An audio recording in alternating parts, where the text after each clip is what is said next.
Remember what we discussed in the previous module. Attackers can use different paths through the systems you are using.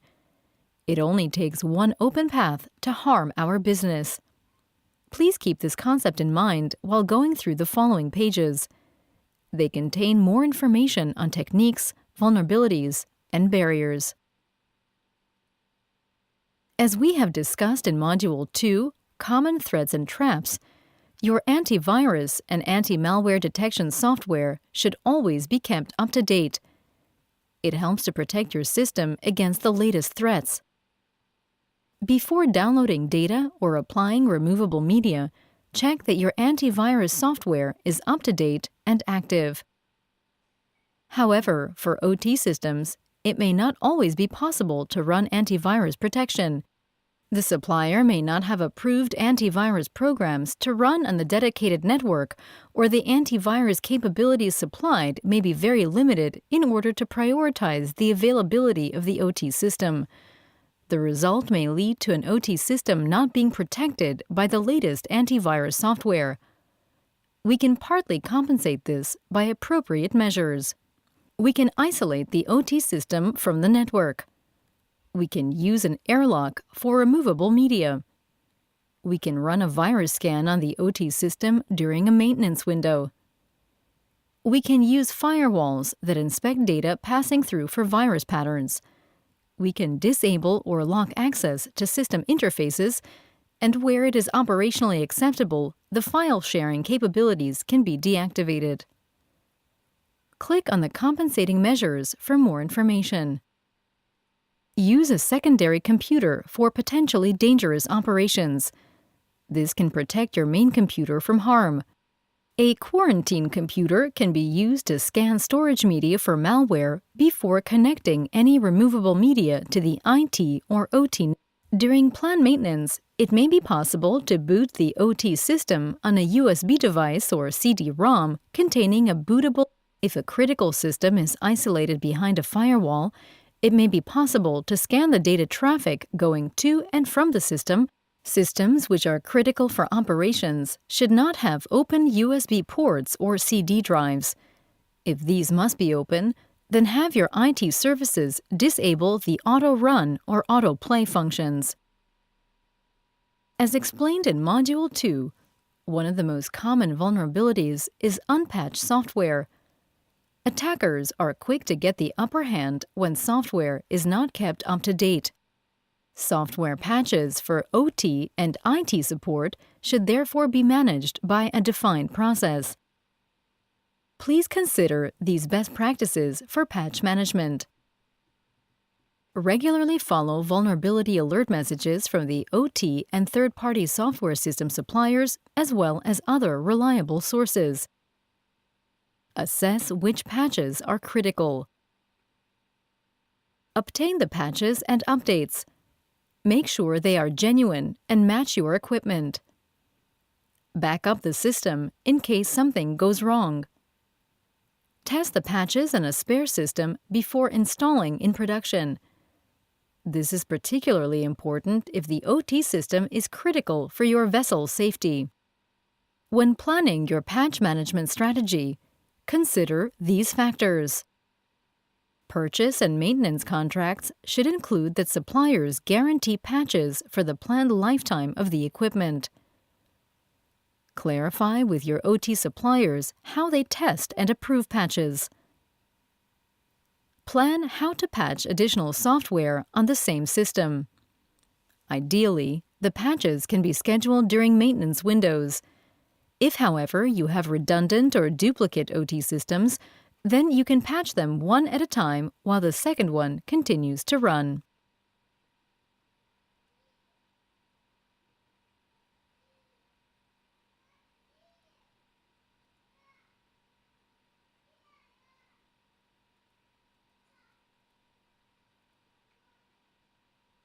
Everyone knows that backups are a vital line of defense if your systems get damaged. But remember, the only way to see if your backup and restore process will work is to try it out, just like a fire drill. Talk to your technical support staff to see if they have thought of planning recovery drills to practice recovering from a cyber attack. This will help you identify any missing steps in your disaster recovery procedures. Ask these questions. Who are the responsible and trained personnel you should contact in case of a cyber emergency? Which steps should you follow to recover from an attack? Where are the backups? And how do you restore your systems? How do you decide which backup version to restore? What is the expected restoration time, or how long should it take to get the systems back in operation? How can you cope without the system? For example, do you have paper charts and a sextant in case your ECDIS and GPS fail for a long time? This may also require guidance from your software vendor. Passwords are the first authentication method that comes to mind when thinking about IT and OT systems, but they are far from being the only one. Your car uses a physical token, the key, to grant you access. Modern car keys go beyond a mechanical lock by employing electronics to control the immobilizer. Biometrical information, such as your fingerprint, can be used to unlock your phone. ATMs use a combination of two factors, your card and your PIN. The card is something you have, and the PIN is something you know. This is an example of two-factor authentication. This is obviously more secure, as an attacker must steal your card and learn your PIN to get access to your money. One without the other is worthless. Passwords are the most used authentication device, but easy-to-remember passwords are usually not very secure. Hard-to-crack passwords are long, complex, and therefore hard to remember as well as inconvenient to type in. One-time passwords are more secure. They can be used alone or in combination with regular passwords in a two-factor authentication scheme.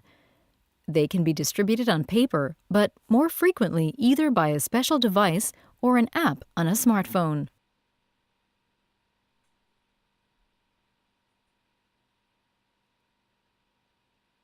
When an attacker gets physical access to your systems, they will usually get in if they have enough time. This is because most systems are not hardened against physical attacks. Keep system cabinets and server rooms locked, and allow access only to those who need it for legitimate purposes. When technicians visit, stay with them and watch what they are doing. For systems likely to fall into the wrong hands, take efforts to harden them. Encryption of all storage media is very important for laptop computers and smartphones, as these are more likely to get stolen. Log out of laptops when not in use, and lock your smartphone. The bowtie barrier management method helps visualize cybersecurity risks by symbolizing hazards, top events, threats, consequences, preventive, and consequence reduction barriers.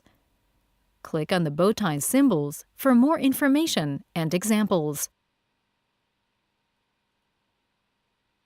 Hazard: an entity with the potential to cause harm, but also being necessary for performing the business. Samples used in the DNVGL recommended practice refer to software which is business critical but notorious for being infected with viruses, malware, and Trojan traps. Top event: this is the event that must be avoided. For example, a critical system being compromised. Barrier: proactive or preventive barriers on the left side of the top event. Threats are categorized as unintentional and intentional attacks from internal or external attackers exploiting vulnerabilities such as malware infection via net. Barrier: reactive or mitigating barriers on the right side of the top event prevent the top event from resulting into unwanted consequences. Consequence: the outcome when the top event happens. For example, software is corrupted, control is hijacked, or damage to infrastructure due to resulting malfunctions. Now is your opportunity to check how much you have learned. Please note, you must answer a question correctly to be able to proceed to the next question. More than one answer may